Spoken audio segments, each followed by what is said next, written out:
He said, I done already told you what I want you to do. The answer is unchanged. Yeah. He pointed What me you right waiting back to for? 2010. He like, oh, you thought you were just gonna get a new answer? The It answer's ain't still the same. changed. And I'm like, what? Okay, Lord, but what does that look like? Girl, he came for my neck. He asked me after I read that scripture. He said, are you the one bearing your gifts? I said, ugh. I don't want to be. I definitely want to hear, well done, my good and faithful servant at the end of my life. I do not want to be the one bearing my gifts. So they led me on a path of like trying to figure out, for me to confidently answer that, first I need to be clear about what my gifts are. And Yeah. then two, I need to make sure that I'm actually using them. And that was the birth of my business, because during that sabbatical, I launched my business as a side hustle. Mm.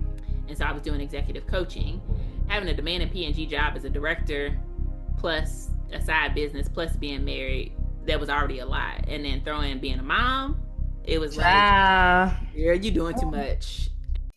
This for my people that's been praying, God been told you to move. I know you waiting for perfection, but you know what to do. Already gave you confirmation, you just making excuse. Too busy worried what they saying, you got nothing to prove. You don't even have to worry, you're the right one. When you're walking in your purpose, watch it all come. Now your cup keep running over till it's hitting the floor. He keep blessing you with more, we just call it the poor.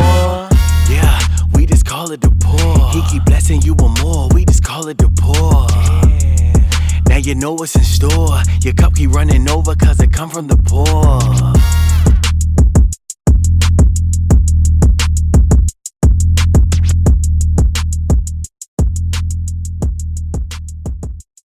What's going on, y'all? What's popping? What's cracking, lacking? What's shaking? What's baking, baby? Welcome back to the Poor Podcast, where we stop waiting for more and we start using what God already gave us.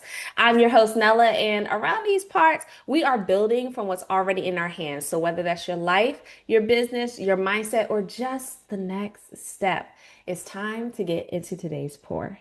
And y'all, I have a question for you guys. Have you ever had one of those moments where you, because I know I have, where you look at your business and you're thinking, look, I know this works. I know this works. I know this helps people. I know this creates results. So why does it feel so hard for me to sell? Why does it feel like I am pulling teeth to get this to work? Maybe you have had people tell you things like, that sounds interesting. I'm gonna think about it. Send me the information. But then they never get back to you. There's always crickets.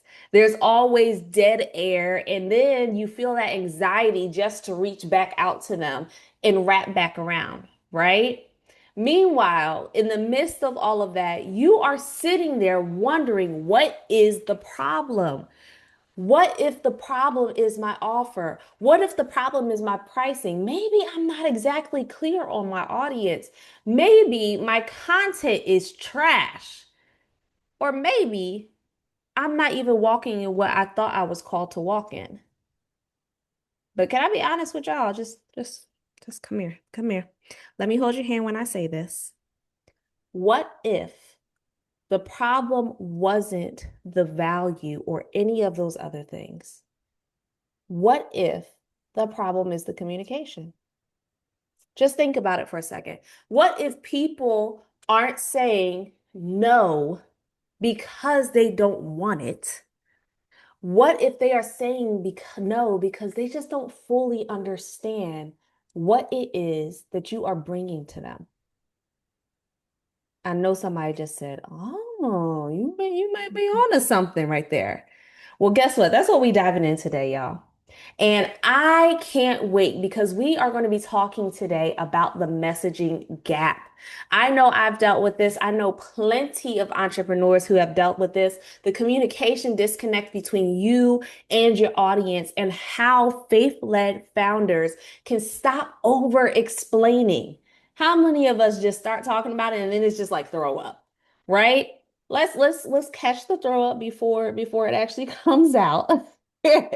Stop hustling harder and actually start clearly communicating so that we can get to the point and get to the sales. I'm talking some shmoola, some manyan, some dinero. Okay, I ain't got no other languages for y'all. But today I have the honor of bringing up an amazing, beautiful guest. Her name is Tasha Randle. And y'all, when I tell you this young lady, she is brilliant. I had the honor of speaking with her for a little while before we started this journey of the Poor Podcast in general.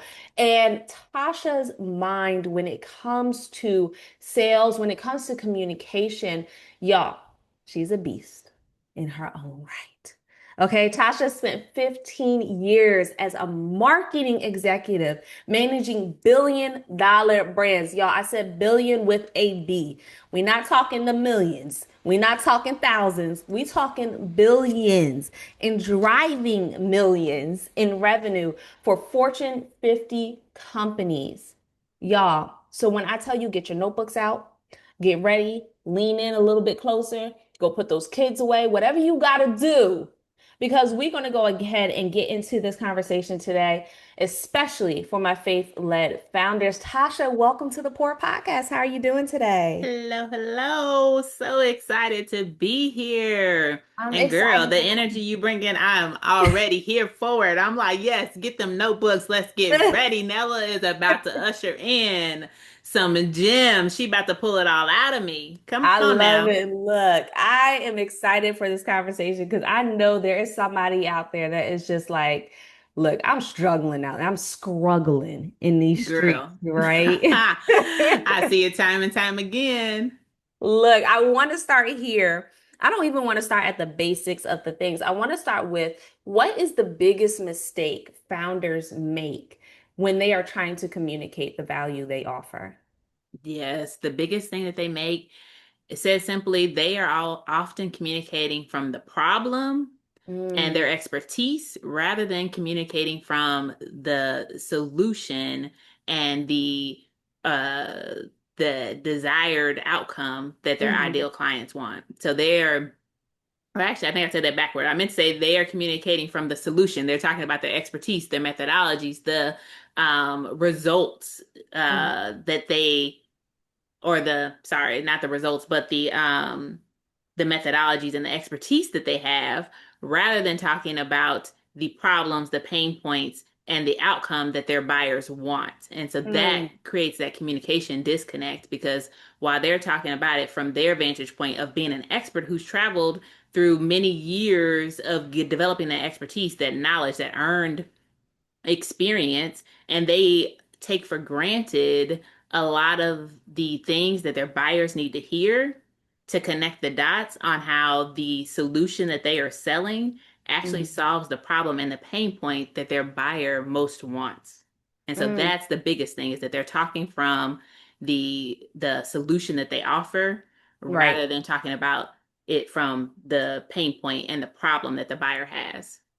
So what does that difference look like? Like if you could give me an example of speaking to speaking to the buyer as if I'm speaking in expertise versus speaking to them in the language of their pain point. What do those two communication styles Yeah. look So an example could be like, I help people improve their sales pipeline. like? Mm-hmm.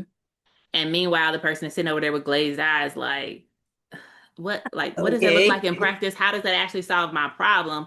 While Right. their buyer is in there saying, I need more leads. Like I need Mm, more people booking calls with me so I can right. get to the money, the shmoney, as you say, right? But they up here like, hey, I'm gonna help you improve your sales pipeline. And it's like, okay, yeah, that might be technically true about the work that you do, Right. but you're not speaking about it in a language that will instantly click. Like you got to think about the context in which you're delivering this message. Yeah. You know, we got our phones, we on social media, we doom scrolling, right? Hmm. And we flipping through that, hey, sales pipeline pops up. You scrolling right past, you're like, I'm not thinking about no sales pipeline right now. But if somebody comes and pops up with a video talking about exactly the thoughts that you have in your head, I'm like, man, I've been going at this for a while. I feel like I'm grinding hard. Sales is feeling harder than they should. And I Mm, don't get why I'm not getting enough leads. I'm not generating enough leads. Now that that's gonna make you stop the scroll because if they Right. talking about it from that point, you like, girl, you speaking my language. What you got to What I tell gotta me? do. What Yeah. how I fix this? Versus Hmm. saying like, hey, I have this 5-step process that's gonna help you improve your sales pipeline. Mm. Technically true, Right. but that's not gonna be the thing that catches people attention and makes them want to lean in. Mm. Or they talk about their methodology on like, maybe they come up with some little pithy name about their framework on, I got the sales machine generator process. And it's like, that sounded cute and clever, and you probably got that from AI because AI be Yeah. spitting them things out. It sounds cute and clever and it sounded cool, but that's not gonna be the thing that catches your buyer's attention. I love that. I love that. So there is a difference between how the buyer sees things and how the founder sees them, right? And we just kind of touched on it in regards to the buyer is looking at it through the lens of this is my problem, I need the solution. Whereas the founder typically, unfortunately, we are looking through it and the lens of this is what I do, Hmm. right? So, how do you take off that lens and put on the lens to be able to speak in the buyer's voice versus in the founder's voice? Girl, that is the question of them all. And what I'm gonna first start off with, it is one of the hardest things to do. And Mm. a quote that I've heard that really brings this home is it's hard to see the label when you're inside the bottle Ooh. because we are often too close to it to see it. And Mm-hmm. because we have all this baked in knowledge and expertise, which is the exact same thing, the exact thing that we need to deliver our clients the results. So, like, don't get me wrong, like, you need all the expertise, it's Right. important. We can't dismiss any of that. But it also then it becomes the very thing that makes it hard for us to really get back to what was our state that we had before having all of this information, because that's where Mm-hmm. our buyer is today. They don't know all Mm. the things that we know, which is why they need our help as the experts. Right. But then transplanting yourself back to what are the some of the assumptions that now I'm now making after having years of expertise and learned experience Yeah. that I need to bring my ideal buyer along that journey to help them get there. How do I transplant myself back to speak to their language?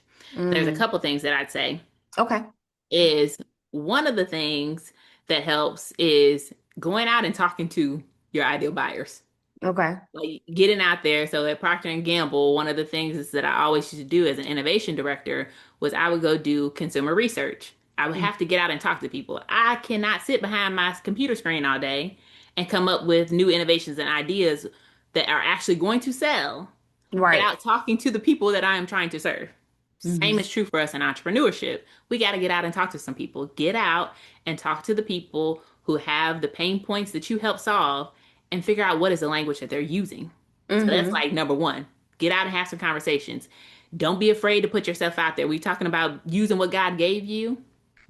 You got to get out there. Don't let fear stop you from going out and learning in public. Like, go to Mm-hmm. a networking event, go to the spaces where your ideal clients are. And even if you don't have it said perfectly and you know that you're still trying to figure it out, don't let that stop you. Like, actually, still get out there, go have those conversations because that is the thing that's going to help you communicate better. Actually, talking to the people who can give you the language about how they think about it and ask questions. Mm. And then the other thing that I'd say is transparently get external perspective because, like I said, it's hard to see the label when you're inside the bottle. Right. Talk to an expert, talk to some people who've been in business a little bit longer that can help pinpoint what are some of the assumptions that you're making that you are too close to see. Like a Mm. perfect example, I was talking to a client a couple weeks ago, and when she was talking to me about what her product offer was when she was first coming to work with me, I was like a little bit glazed over because it was very technical and talking about like the science behind the thing. And I was like, okay, but can you help me understand the so what? Like, what is the reason that that stuff matters? Right. What's the reason? Exactly. Like, okay, great. I'm sure all that stuff matters. And I'm Right. sure it's gonna help. But what I can't But connect the break it dots on down. is why does it matter? And why does it Yeah. matter to me right now? Mm-hmm. Make Yeah. it make sense. Mm. So what is one of the ways, because I know a lot of entrepreneurs, and I see it even with my own mentees and clients, they struggle with hitting those pain points to really make somebody move, Hmm. right? So what is a way to make it so basic that when somebody hears, hey, you're struggling with this, I have the solution, this is your pain point, and here's the remedy, or whatever, however you want to phrase it. What is one of the easiest ways to be able to do that to capture your audience's attention, and drive them towards conversion? Yeah. The it is, I would say there is no one single easy Right. way because it is a challenging process. If it was easy, everybody would be out Everybody here do with it. strong communication and the money would be coming in. It'd be like People like, we yo, we cashing falling out. We out. cashing out, baby. We cashing out. Wait a minute. If it was easy, everybody be out here cashing out. The Yes. reality of it is it's really hard. And I'll tell you how hard it is because me as a 15-year marketing exec, Mm-hmm. I struggled with it when I shifted to entrepreneurship. Like Mm. somebody who has lived and breathed it for years, I Yeah. still caught myself because, like I said, the principle and the reality of it's hard to see it when you're so close to it. The like, it's hard to see the label when you're inside the bottle. That is not like specific to any one type of person. That's Right. universal. So that applied to Right. me too. It was hard for me to see myself in the situation coming Mm. in. So that's why I just want to preface, trust me, Look, it even ain't the easy. I done expert. fell into the trap myself, right? And I'm like, the heck did I like? This is the thing that I've been living and breathing. How did I miss this? Too close to see it. Look. But what I'll tell you is one of the things that does help Mm-hmm. is asking the question Mm. before coming to work with me, what is the pain that my ideal buyer is experiencing most right now? Right. And what is the relief that they are looking for? Mm-hmm. And that starts to set the framework to get your wheel spinning on how to think about it. Because oftentimes, what it is we don't know where to focus. We're Mm-hmm. trying to answer that question, and we're like, okay, I know in theory I should be talking about it from my buyer's perspective, but we Right. don't know, like, how do I actually think about that, right? So the thing that makes those two questions powerful is it gives you a frame in which to start to think about it. Like, what is the pain that they are experiencing? What are the Mm. internal thoughts in their head that they maybe haven't said out loud, but they're feeling? I love that. What is the So, outcome or the result that they most want, mm-hmm. Yeah. right? Mm. So when you find that result, what is the next step? And it's not even just a whole roadmap. Like, what's just the next step in regards to finding that one pain point in that result? Yeah. The next step is to get out there and you got to test it. You got to talk about it. Mm, And because you got to get some data back, right. right? You got to get out there and say, like, okay, now that I have this understanding, let me actually go put it in front of some of my ideal buyers Mm, and see what resonates. hmm. Because everything is a test Right. until you actually have some data, because then Right. that's when you know what is working. But like more tactically, what that looks like is once you know what their pain point is and what's their desired outcome, you got to Hmm. say, okay, where do I find those people? Like, Mm, where is my ideal buyer hanging out? Don't just go to the next trendy social platform just because everybody over there on that platform. Like, oh, maybe I right. just need to go create a Substack. Ask yourself, are your ideal clients actually reading Substacks? Is that Mm-hmm. where they're hanging out? Is Mm, that the social platform that they are actually on? Like, don't be out here trying to talk to, you know, big corporate execs and thinking you just about to be hanging out on TikTok. right. Like that ain't where they at. They ain't You there. need to be They over over on there on LinkedIn. LinkedIn. Go Right. You need to ahead. be over right. So once you have how they think about it, what their problem is, what their desired outcome is, meet them where they at. Right. Right. That's the next So step. what about for the person who, because everybody uses AI and ChatGPT and Claude and Perplexity nowadays. What about for the person who's saying, well, Claude or ChatGPT said that I should go over here for my audience, but they're not really getting those results like they thought they should? Yeah, I'm girl. I am so glad you asked that question because I feel like that is part of the demise of us all. So now, don't Mm, get me wrong. I love me some AI. I use it daily. I use it often. Every entrepreneur should be using AI because yeah. it creates great leverage in your business. But the nuance is you got to know when and where and how to Mm-hmm. use AI to Yeah. actually make it work for you. And the Mm, best way that I can probably illustrate this is I had a client last week that I was helping with his value communication and his messaging, and he happens to be an AI expert, right? mm, That I was helping with this, and so I was like, "Oh, he's the best person to ask this." I was like, "How would you explain the difference between the transformation that you were able to get with me versus the transformation and what you have been trying to work through on your messaging in AI?" And one of the things he said, he was like, "Yeah, I've probably been working on trying to get clear on this for 6 years. The wow. key difference is AI does a really good job of reflecting you back to you." And I said, "Well, Mm, dang, that is good. AI is only based off of what what you you give give it. it, the context and the frame that you give it, Mm, the the description of your ideal buyer and what they're struggling with that you mm, give it. And mm. then it goes out and searches the internet and finds, get this, finds the average of all information on the internet and pairs that with Off the of what you context that gave you it. gave it.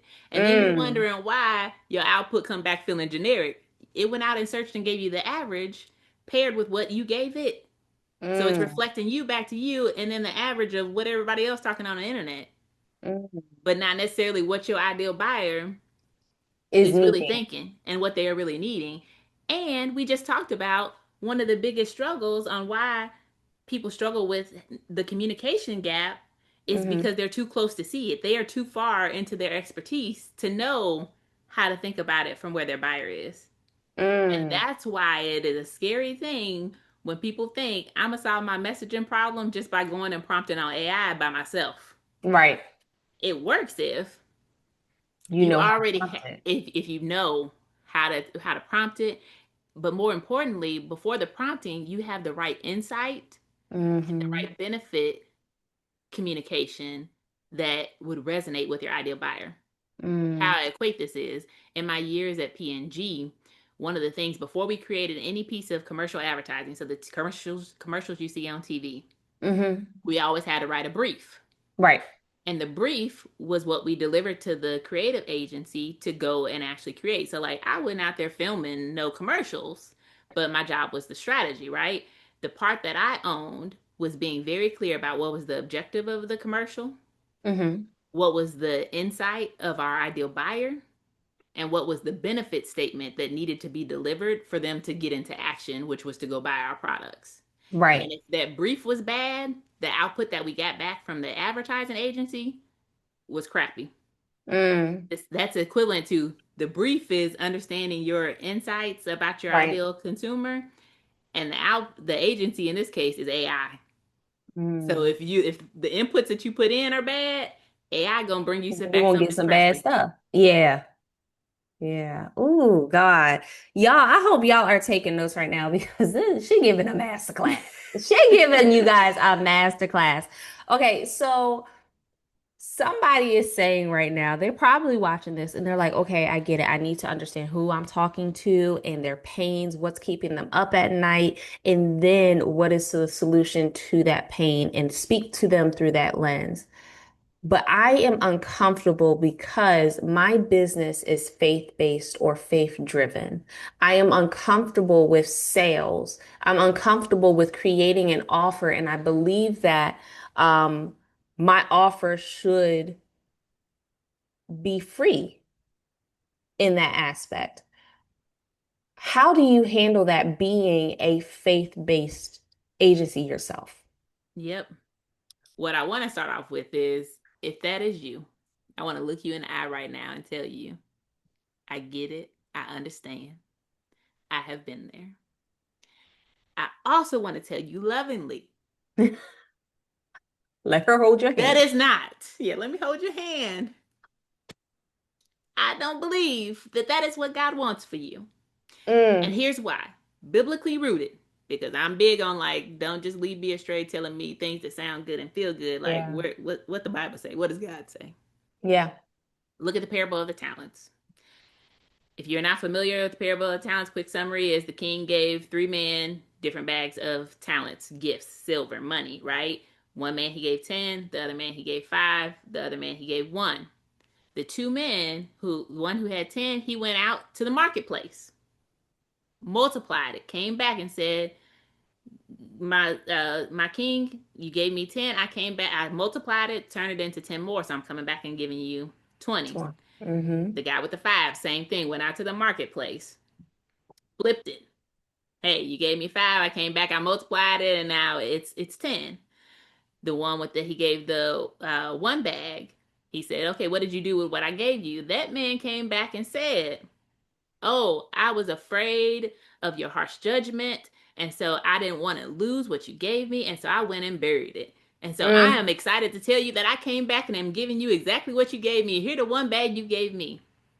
You know what the king said, which is a parable to be like God? He said he was not pleased with him. He said, how dare you take what I give you and not multiply it? But Yeah. what did he say to the other 2 men? It is the infamous, famous thing that a lot of people hear. He told the other 2 men who went out and multiplied it, what did he say, girl? Well done, my good and faithful servant. In you I am well pleased. And that's the thing that we all want to hear as faith-led founders, right? As believers, we want to Yes. hear at the end of our lives, we want to hear, well done, my good and faithful servant.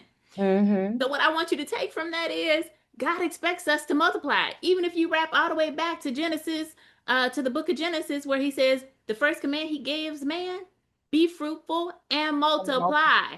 That don't just mean go out there and do the thing, y'all. How you gonna be multiply if you ain't got no money? Right. Mm-hmm. You got to be able to produce more.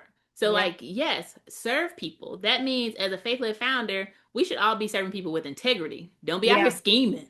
Like, don't do that. Like, don't be out here selling somebody something and then not delivering on it. Mm-hmm. Don't be out here making false promises. Yeah. But for sure, you should be charging for the value of the gifts that God has given you, because Mm-hmm. it is expected that you're going to do good with the fruits of your labor, with the money that you make. Yeah. And that allows you to do more good. And so that's the one thing that I really wish all my faith-led founders realize is it is not a negative to charge for what your gifts are worth. And matter of fact, you should be. So don't ever let, oh, but maybe I just need to, not charge for this. Mm-hmm. Like, I pray, please don't let that be the thing that stops you from using what God gave you. Because Yeah. at the end of the day, how are you going to help more people if you can't keep your lights on, if you can't keep a roof over your head, if you can't keep the Mm-hmm. bills paid, right? Yeah. Look, and that's what I love about Second Kings 4 because, and I tell people all the time, it's a business strategy. It's a business strategy. Like, yes, it is a parable, it's a story, but it's a business strategy in there. He tells her to go collect the vessels, pour the oil, and then go back and sell the vessels. Now, first and foremost, I don't know about y'all. I be reading the Bible with a little attitude sometimes. Because if I'm the neighbors and I just gave you my vessel, and then you come back and try to sell me the vessel I just gave you, I'm gonna be looking at you sideways like, girl, I just gave Like, this to you. ain't This this is mine? mine. And you trying to sell it to me? Like, hey, But I'm then just doing at what the God same, said. But that's how it is, because God be asking us to do stuff that seem crazy, and you be like, God, you want me to do what? I'm sorry, you got the right person, right? But at the same time, he still told her, use what's in your house and go sell it. And He didn't then say he give it told, away, did he? Did now, he say give it away? I didn't hear free 99 I didn't in hear that there. either. I don't think that was in the scripture. I don't think so. But he told her to go sell it, and then he said, "Pay off your debts and live off the rest." So if we are sitting here and we're saying God promised me abundance, Come on now. then why we think we don't need to be charging for the skills that he gave us? Mm. Can I hear it a little louder for the bad? Well, Mm. look. So I want to ask you, was there a season in your own business where you realized your message wasn't as clear as you thought it was?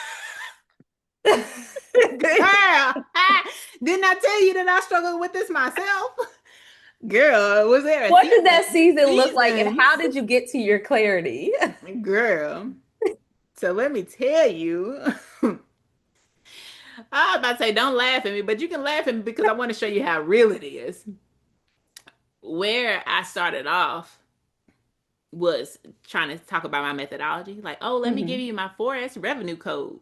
Mm, What? Like, yes, those are things that I have that I know equips people, but what they care about a 4S revenue? Like, what? mm, Like, no, they trying to figure out why they working so hard, but they revenue ain't matching their effort. They yeah, trying to figure out how I bring more money in my business. Like, yeah. those are what they trying to figure out. Or I went through an iteration where I got into my, big brand, supermarkety, cliche terminology, and I'm like, ooh, let me help you unlock stuck revenue. Mm, Like, yeah, it sounds good, but like, what does that actually mean? But you know how I yeah, found it? I did exactly what I'm telling y'all to do. I went out and talked to people. So it's like, hey, I have my iteration. And I'm like, okay, we got to unlock stuck revenue. And I got yeah. into rooms and networking and talking to my ideal clients, and I tell them what I do. And then based off the questions that I got back, they're like, oh, well, do you do operations? I'm like, oh, you Hmm. thought that was operations? Unlock stuff revenue? Like, oh, I can see how you thought that was operations, but no, no, no, no, that ain't what I do. That That's not it, ain't right? And but so I took that as feedback and the data, and then I went back and I adjusted, it. Hmm. right? And then I thought about like, okay, well, what is the pain point that my ideal client has? Like if I go out there and talk about value communication, that ain't going like they're gonna be like, what is most people who aren't don't have a marketing background don't understand what's value communicate like what is that, right? Yeah, So I'm like, okay, what is the language that they are thinking about that I know value communication is the thing that they that they're need actually to needing. improve Yeah. on, but they don't know that yet. So how do I speak to them about what they are experiencing? And what they are experiencing is sales feel harder than what they should. They're like, Mm, I know I'm good at what I do. I know dang on well that I'm able to deliver value to my clients and I do it well. yeah. But selling this stuff, selling my expertise is difficult. And Yes. I feel like I'm spending all my time trying to be a marketer rather than doing the work that I know God called me to do, which is delivering on the Hmm. service, right? Yeah. And so I'm like, okay, if sales feel harder than they should, the value of your offer may Right. not be as obvious to your buyer as you think it is. As you think it is. Because Mhm. then it's like, oh, I never thought, like, yeah, sales do feel harder than they should. Yeah. I never thought about that. It might not be that I need more content and just need to like post on TikTok 3 times a day. It Yeah. might not be that, yeah, maybe I need to start a blog on Substack or test out the newest platform because oftentimes they be grabbing for a lot of marketing tactics, thinking that's Hmm. going to fix it. Or maybe I need to invest in a program and that's going to give me a whole bunch of sales scripts. And it's Yeah. like, yeah, but I don't care if you got the best sales script ever. If the value isn't clear, they gonna be like, oh, well, let me think about it. Like you start in the beginning, oh, let me follow up. Like send me the information, and then it be Yeah. crickets. Like don't hear nothing, You'll be right? like, And it's hello. like, but they ain't gonna be able to tell you, oh, the value ain't clear. They just gonna know this don't make sense. Yeah. Oh, and one of the ways that I help people get this that be really helpful is you got to think about it like a scale, right? Like the Hmm. little teeter totter scale. Value, how everybody determines value without even thinking about it, is value is on one side the benefit you receive Hmm. versus the cost paid. It Mm. becomes valuable when the benefit received outweighs the cost that you have to pay. That's what makes it worth it, right? Like, okay, what I'm getting is worth more than the money I'm exchanging. Hmm. The one thing that people often miss is the cost paid isn't just money. Yeah. It's It's time, money, energy. yeah. Because Ooh. I am very clear about the hours of blood, sweat, and tears it took me to get that money that I'm Hmm. changing over. I am very clear about like my perception of how hard this is going to be for me, how much energy and time I'm going to have to put into it. What people often aren't clear on is help me understand the so what? What's the benefit? What Yeah. help me understand how this is going to help me? Right. What's the social, emotional and functional benefit that you Mm. selling me a transformation for? That's not clear. So then if that's the case, if that's not clear, oh, the things, baby, that they clear on is their cost. And that's the thing that's gonna make And them they not ain't want feeling to it. exchange some money, right? They're gonna be like, Yeah. and then the scapegoat answer that most people then often hear is like, oh, I just can't afford it right now. That's not in my budget. That's just the easy way of saying they don't see the value. Yeah. Mm. I love it. I love it. So, Tasha, I want to back up for a little bit because somebody is listening right now and they might be hearing you talk about the communication, talk about the messaging, the sales, knowing the pain points, and even the strategies. And they're thinking, how did she get here? How does she become the Tasha today? Right? You've worked with billion-dollar brands, you have driven millions in revenue. Now you're helping faith-driven and faith-led founders. So take us back for a moment, and I want to ask you, what did that journey look like? How did you know I need to leave corporate America and go into this and what God called me into? Girl, it was some years of delayed obedience, let's just say. Mm. So long story condensed. Back in 2019, I heard God clearly tell me that He wanted me to coach, and I was like, I just started in my corporate job at Hallmark, and I was making more money than what I ever thought. I Mm. was making more money than my parents had ever made. It's as somebody who grew up with a single mom, coming from technically what I realized as I got older, poverty level. And I'm like, Hmm. dang, how my mama do it? So for me coming out into a job like Hallmark, making $50,000 a year straight out of undergrad, I was like, Mama, I made it. I'm Yeah, balling. I thought big that was baller. like the big leagues, like back then, especially. And so then he talking about, guys, talking about, oh, I want you to coach. I got this nice cush job that I had planned on retiring from, like making good money, can travel anywhere. I ain't like can do whatever I want. Like Coach One, what is that? Like back, you got to think I back just got 2010. Coaching here. wasn't even like a thing, like for real. I was like, what is that one? Yeah, That don't seem stable. Like that's not I financially don't like stable. Like it. I just did all of this, going to get all these degrees to get to a point where I ain't got to live paycheck to paycheck, and now you talking about some Hmm. go out here into the wilderness. Wait, what? The The wilderness is wilderness. crazy. What? I was stubborn like the Israelites, and I'm just being honest. Just being honest. I was just like, yeah. So, Lord, maybe that's the thing that I'll do when I retire. Which I'm like, hindsight, I'm like, Lord, thank you for not striking me down right then, because the Lord audacity of child. me to tell you, hold on, God, I'll do that when I feel like it when I retire, assuming you're Mm. gonna let me live that long. But neither here nor there.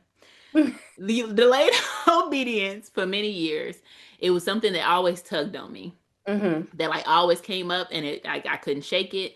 It followed me throughout my years. It got to a point to where I had a career transition. I ended up leaving Hallmark to go get my MBA because I was like, oh, I didn't like that they were trying to push me into a role that I didn't want. Fast forward, I got to P&G, and when I got there, I was in a role that I loved, was enjoying it, innovation director of Tide, and they were trying to shift me into a role I didn't want. Almost the exact same thing that I had experienced before at Hallmark, which is why I left. Mm. They were trying to push me into a role I didn't want. Me, I'm recognizing the pattern. I'm like, how did the same thing happen again? One thing I ain't about to do is go get another degree to try and Right. figure this out. So like I got to figure out why my method is leading back to like this do loop of the same problem. Mhm. So when I went back to God, I took a 3 months unpaid sabbatical and was like, okay, I was like, God, okay, I'm seeking your guidance because I had just before going on sabbatical agreed begrudgingly to a role that I didn't want at P&G because I didn't feel like I had no options, right? And so Mm. I was asking, I said, Lord, what is it that you had me do? Help me understand how I'm ending back up here in my career. And girl, child, what he told me is, he said, I done already told you what I want you to do. The answer is unchanged. Yeah. He pointed What me you right waiting back to for? 2010. He like, oh, you thought you were just gonna get a new answer? It The answer ain't is still the same. changed. And I'm like, well, okay, Lord, but what does that look like? And then came when I was reading Parable of the Talents one day, and girl, he came for my neck. He asked me after I read that scripture. He said, "Are you the one bearing your gifts?" I said, "Ugh, I, I don't want to be. I definitely want to hear, 'Well done, my good and faithful servant.' At the end of my life, I do not want to be the one bearing my gifts." So they led me on a path of like trying to figure out, for me to confidently answer that, first I need to be clear about what my gifts are, and Yeah. then two, I need to make sure that I'm actually using them. And so that's what led me to get clear on that. And that was the birth of my business, because during that sabbatical, I launched my business as a side hustle to P&G. Mm. And so I was doing executive coaching. And so I was like, okay. And that worked up until having kids, because having a demanding P&G job as a director, plus a side business, plus being married, that was already a lot. And then throw in being a mom, it was like, Child. girl, you doing too much. And so it got to the point to where like I was like, okay, I gotta put some down. And the fleshly side of me was like, I'm making well over six figures now. Mm-hmm.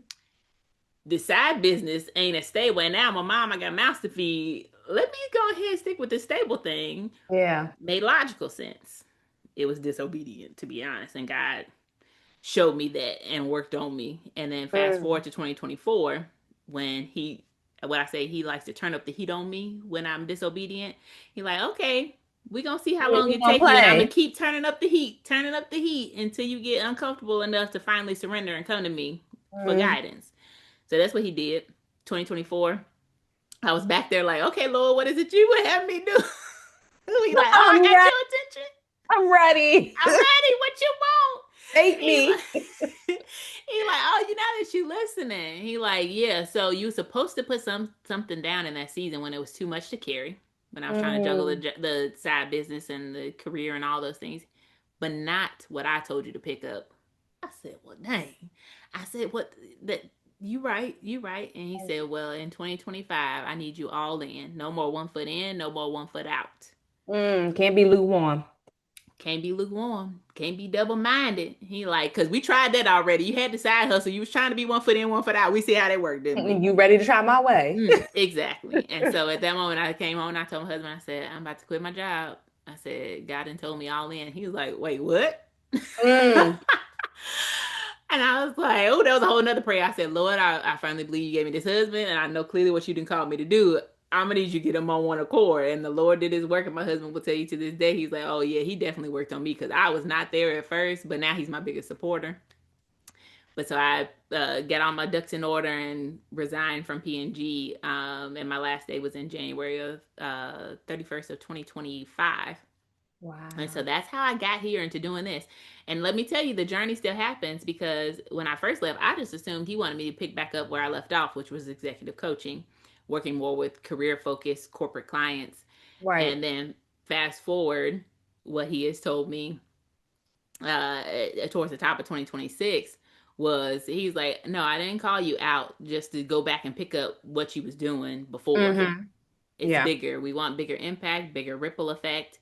And Mm. specifically, I called you out for my kingdom work. Like, I want you to help the people that I've called to build actually succeed, because there's a lot of people that I've called to build who are taking action, but they are stuck.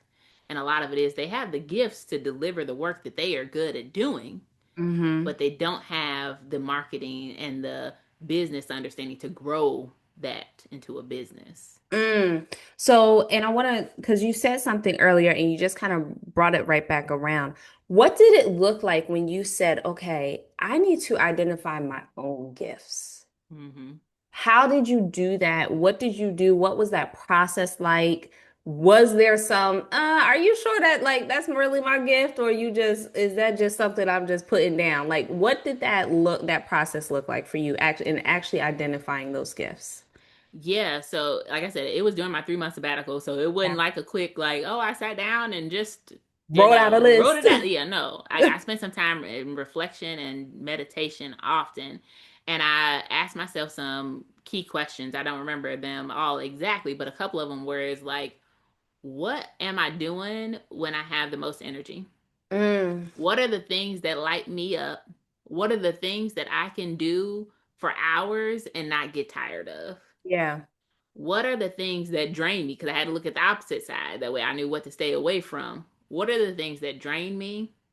What Mm-hmm. are the things that I am good at? This is a good one. What are the things that I'm good at doing, Yeah. but often exhaust me? Because oftentimes, especially as Oh, high achievers, the one trap that we can fall into, we will build a business, especially as Black women. Come on now.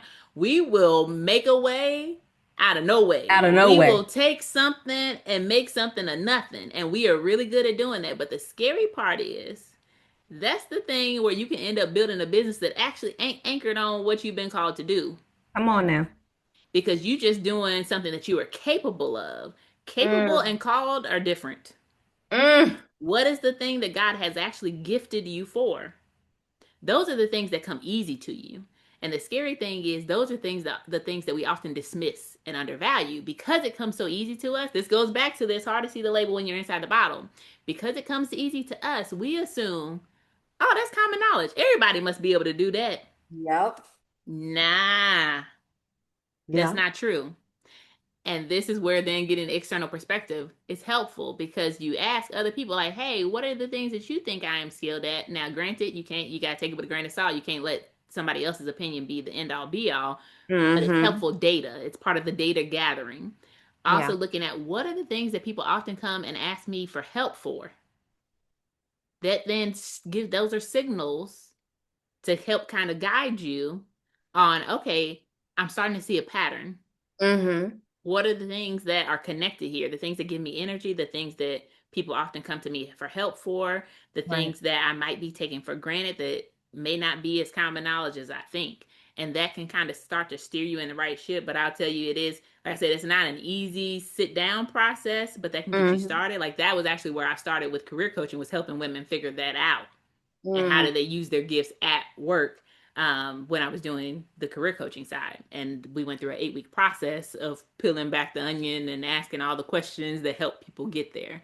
And then yeah. it still was helpful to have that external perspective of, oh, let me help someone reflect back to me the things that I might be taking for granted. Mm. I love that. That is good. That is good. I hope y'all got those questions down, because if you are sitting there right now and you're saying, look, I'm good at a lot of things. Anything I put my hands to, it turns to gold. That doesn't mean everything. And we actually talked about this in a previous episode. Every idea that God gives you doesn't mean that you have to launch a business for it or to execute on it. It might just be a lesson. It may not be even be for you. It might be for somebody else. And Amen he to gave it that. to you to speak into somebody else.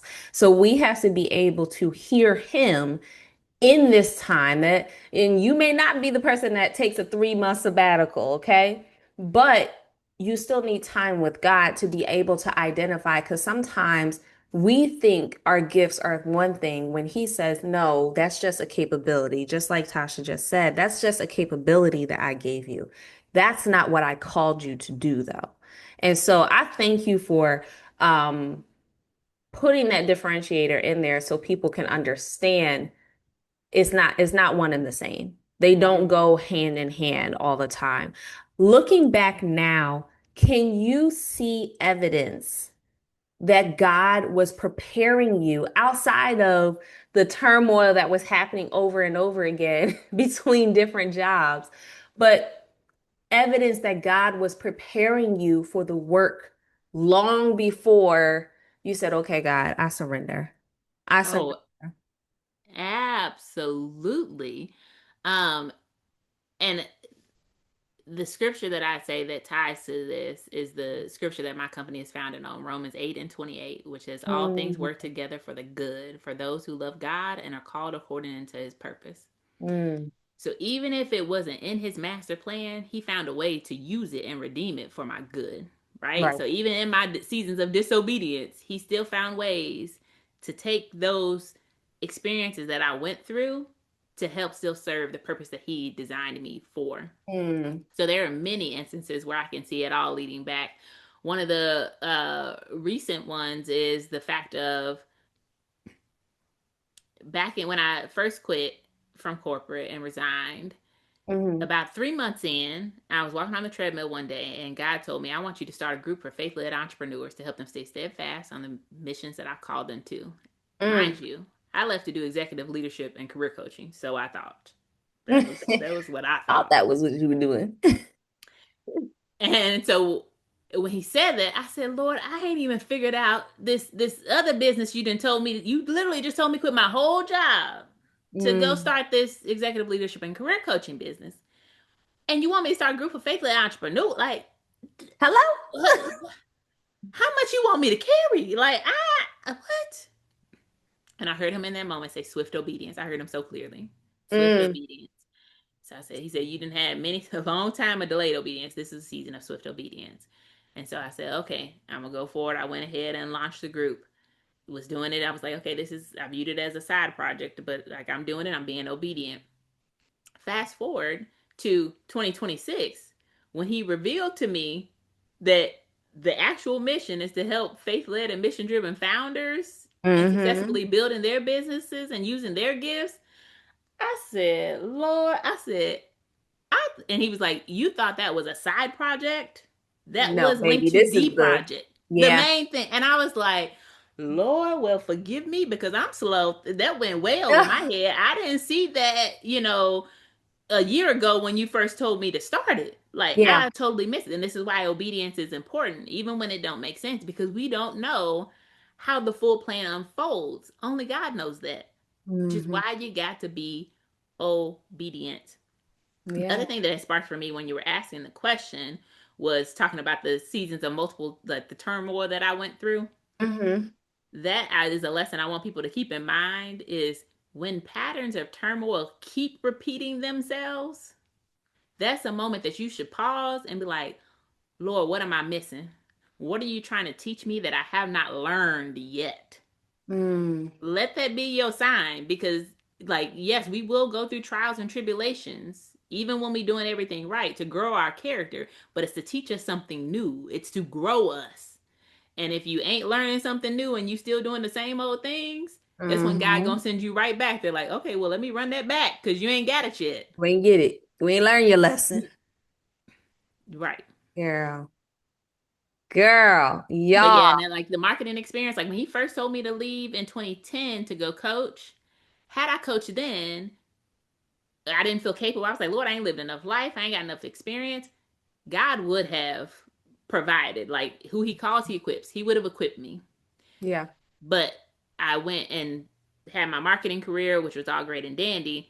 That experience is still being used now. So it's not like it was wasted. Like I said, he's a redeemer. All things work together for the good. He used that to help me be more effective in helping my clients. Could he have done that without me being disobedient for, 10 plus years? Absolutely. Yeah. But in my disobedience, he still was able to take my experience and still use it for good. Mm. That's And so I good. learned some hard earned lessons along the way that I didn't have to learn, but I put myself through that turmoil. She's like, I did that No, myself. I did that. Because sometimes people are like, Lord, why are you doing this to me? Sometimes it ain't You're God. like, I Sometimes ain't it's you tell you doing to it to do it. yourself. You didn't walk yourself into that turmoil you going through. You did that. You did that to yourself. Don't even try to put that on me.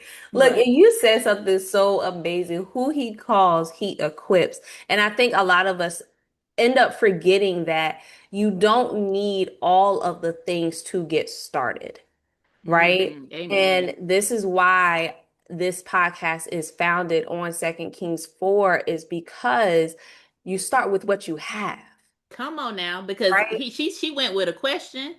He gave her one instruction. He did not tell her, "Hey, The look, whole here the plan. plan. I'm gonna have you do this, this, and that." He said, "No, just go grab the vessels, Get the and oil. then and get the oil. Yeah, get the oil, right?" And then she could have been like, "But Lord, that don't make no sense. Why I'm gonna get oil? I Right. said how I'm gonna pay off this debt. These debt collectors ain't gonna Right. take They no about to take my oil. boys. They ain't gonna take this oil." And she would have been said if had she not done it, Hmm. like she'd have been sitting up there still in the same problem. But she said, "Look, okay, this don't make sense, but I trust you and your wisdom and discernment. So I'm gonna take this one step and then wait for the next instruction." And that's Yeah. what a lot of us need to do more of. Yeah. And And I'm gonna say I still have my moments where I have to be like, "Yeah, girl, you knew better. You you should have. you know good You and should well. have." And look, even throughout scripture, you see it throughout everybody almost that he has used.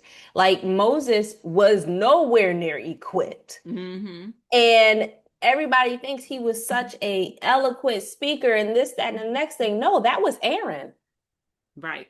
That was Aaron. Moses had speech impediment. He was struggling out in these streets. Right. But God equipped him and he put the people around him that he needed to get Come on. through what he called him to go do. Yes. Like we talk about David. David was not he was not this He did grandiose not come up, he person. did not come up fighting and battling. He was not even trained to be a soldier. Hello. He He was up was there a delivering singing food shepherd to his boy. brothers. He did not even come expecting to put to like that was not his expectation that day that he was gonna battle a giant. He like, I'm just Look. coming over here to drop off a little food delivery. And That's then it. eventually become king. Like, no, he was Right? some little singing shepherd boy out in the tending to his father's sheep. Yes. But what did he have? He had trust in God and the And a faith that he didn't slingshot. have to have all the strength, that his true and living God would be with him. There we go. That's what we need, is to be clear and to truly trust. And Yeah. not a lot of some people gonna be mad, but it's Let him okay. be. I'm gonna say it lovingly. The problem with a lot of us Christians, a lot of us believers, is we have intellectual faith. We say we believe in God. You're like, oh yeah, I'm a believer. I go to church. I open my Bible app and read the scripture of the day. But our actions don't actually reflect our faith. Our actions reflect fear, doubt, and worry, and disbelief in the instruction that God gives us, which is why we be disobedient, Mm, because we not actually living out our faith. We got intellectual faith, and it sounds good to say like, "Oh yeah, I'm a believer," right. but then why you ain't done the thing that God done told you to do? Why you Yeah. burying those gifts that He gave you instead of actually using what's in your hands and Hmm. moving when He say move, even when you don't have the full plan, even when you only got the first step, the first instruction or the first step. Child, child, child. Y'all, I know y'all got something out of today. I know it. I know it. And if you didn't, you need to just go back and watch it.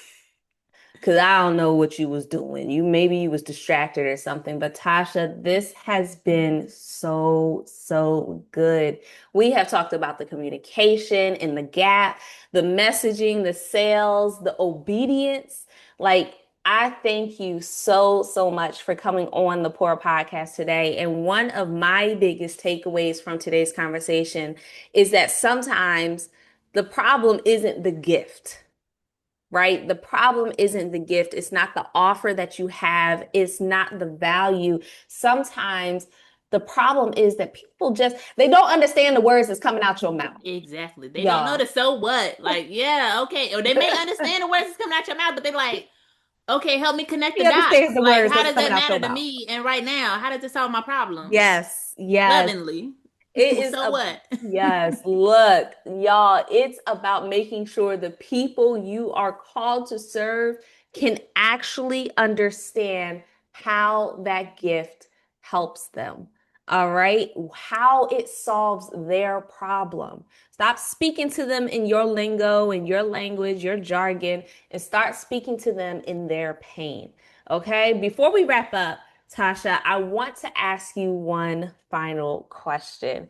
For the founder who is currently listening right now, who knows God gave them something valuable, who has imparted something in them, placed something in them, they have a purpose, but they are beyond frustrated with sales right now.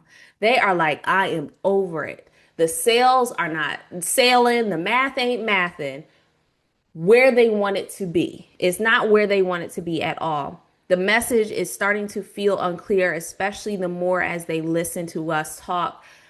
And they are starting to question whether or not they are on the right path right now. What would you say for them to remember before we head on out? Yes. What I would say to them is to remember that trials and tribulations are part of the journey. It is all about our patient endurance through those trials and tribulations to let them work on us to become who God needs us to be. and obedience. Obedience is the best business strategy that any of us could ever follow. Well, Do what God says do, when He says do it, how He says do it, things will unfold. And if you are that person who is struggling with your sales and you know you're good at what you do, but sales feel harder than they should, and you are ready to understand how you can improve your messaging, your business to unlock some growth, I have a free revenue and profit growth guide that you can find at tasharandle.com/the poor pod, and you can get access to that. It'll help you start to break down, okay, what do I do on how to actually get this communication right, and we'll give you a bunch of other growth tips to actually grow your revenue and profit so you can use the gifts that God has called you to use to do more good in the world, to serve more people with excellence. thank you, thank you, thank you, Tasha, for so much for joining us on and pouring your oil today and into our audience. We greatly appreciate it and appreciate you. Y'all, if today's conversation resonated with you in any way, shape, and or form, firstly, I want you to go ahead and drop in the comments if you are struggling with sales, what is getting on your nerves? All right. What is getting on your nerves? Look, myself and Tasha, we will be in these comments and we will be chatting it up with you guys, but we want to hear from you. But then also, I highly, highly, highly encourage you to go ahead and check out Tasha's free revenue and profit growth guide. It is designed for you. It is designed to help founders identify where their value may be getting lost in translation. All right. We want them to understand the words that's coming out your mouth. Ooh, out your mouth. Okay. And it'll also help you to identify what you need to fix. Okay, so make sure you go ahead, click the link that's in the description, head on over to tasharandle.com/the poor pod. And if you are ready for deeper strategic support, be sure to go ahead and learn more about her strategic advisory. All right, y'all, she's a beast. It's intense. It is an intensive, but she is a beast. So before we head on up out of here, y'all, I want to leave you guys with this one last thing. Some people have a clarity problem. Some people have a messaging problem. And some people have gotten so close to their gift that they have forgotten everyone else is seeing it for the very first time. So don't make people work harder than they need to in order to understand what your gift is. Steward it, communicate it well, share it, and trust and believe that God will have the outcome for you. All right? Obedience is what we are responsible for. God is going to take care of the rest. That's today's pour, and I'll see you guys next week.